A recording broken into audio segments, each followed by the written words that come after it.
In our society, there is a viewpoint that science and religion are two conflicting viewpoints, constantly at odds with one another.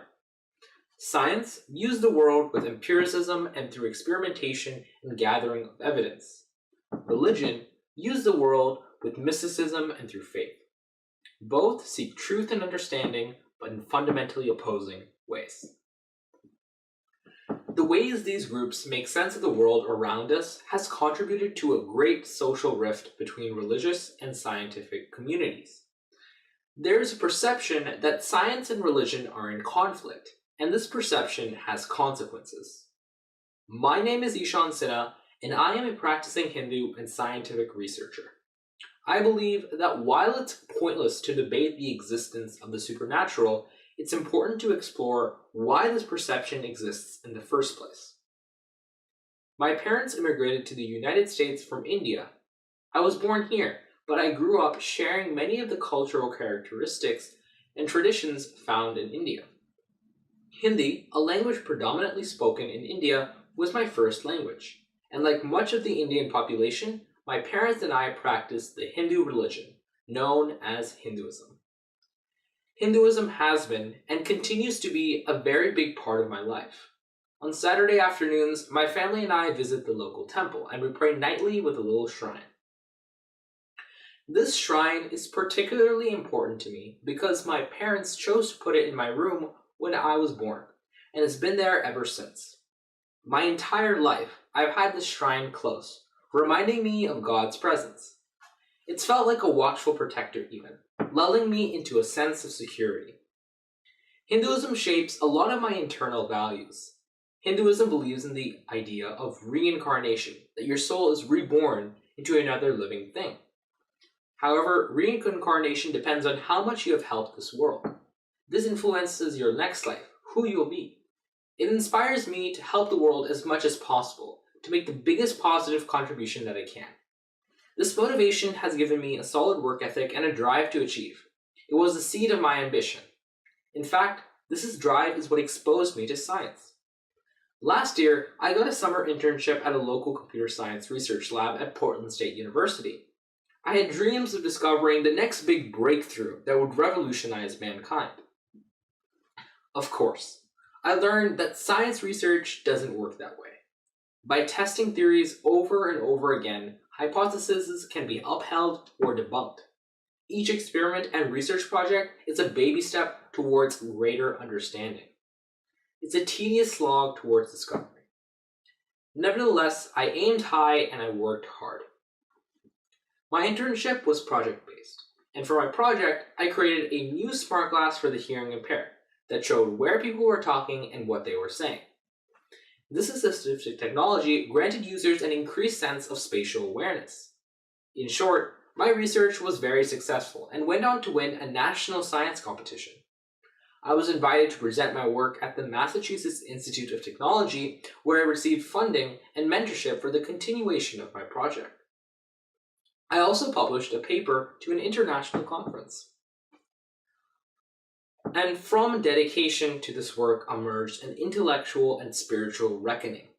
I began to struggle with the disparity between my upbringing and my education and how they were rooted in things the world sees as contradictory.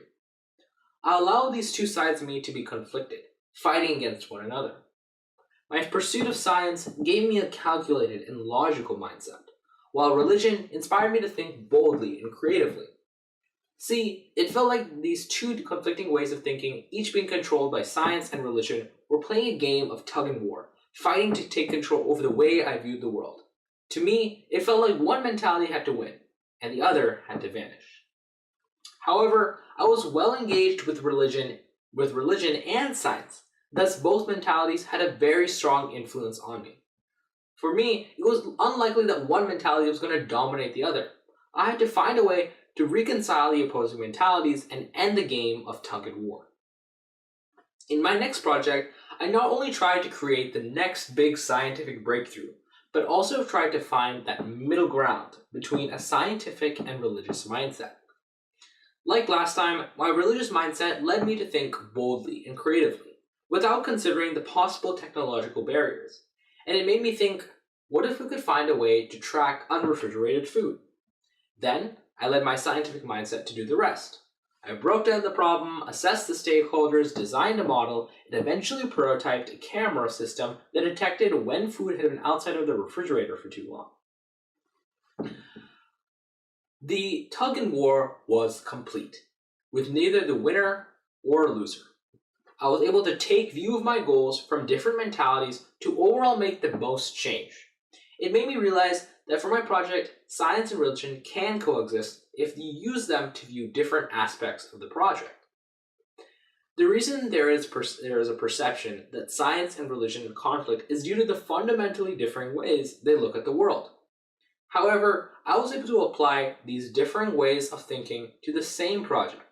These differing ways of thinking were able to work together to create a great project. This project was even more successful. I won an international science competition. And in my case, religion was like the seed of my ambition, and my experiences with my science projects were like the roots that stemmed from the seed to create progress. But that brings us back to this perception that science and religion are in conflict.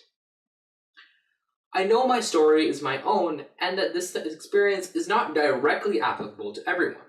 But now the question arises, how exactly would I do that? How exactly would I apply both these mentalities? It's about learning and understanding how to use these differing ways of viewing the world to our own goals in life.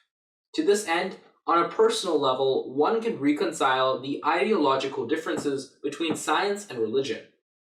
The reason there is conflict is because these two ways of thinking don't seem to fit, as was the case in my first project, where my ambition conflicted with the idea of taking small steps.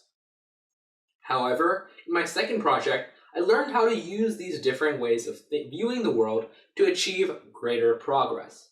I pretty much boiled religion down into thinking ambitiously, to create something as great as possible, without considering the barriers, so that I could achieve my religious goal of being reincarnated. And I boiled science down to using a calculated and thorough process. Certain parts of the project were viewed from a bold perspective, such as when deciding what the project was about, and other parts, such as designing the prototype, I used a thorough and logical perspective. In my second project, my ways of thinking didn't clash, they worked together to achieve something great. Science and religion finally seemed to fit. They seemed complementary. And once we understand that science and religion are complementary, life may seem more aesthetically pleasing, and we may be more creative in problem solving. As Albert Einstein once said, "Science without religion is lame. Religion without science is blind." I think what he meant by this quote is that science and religion need each other. These are two mediums or ways of looking at the world, and they are both validated because they are so different from one another. But at the same time, to be so important, they need some contrasting mediums. Science and religion are in fact complementary, but because they are fundamentally opposing. In our endeavors, whether they be scientific or religious, by looking at them in these fundamentally differing ways, we can gain a better understanding of them and ultimately make more progress and better the world and ourselves. Thank you.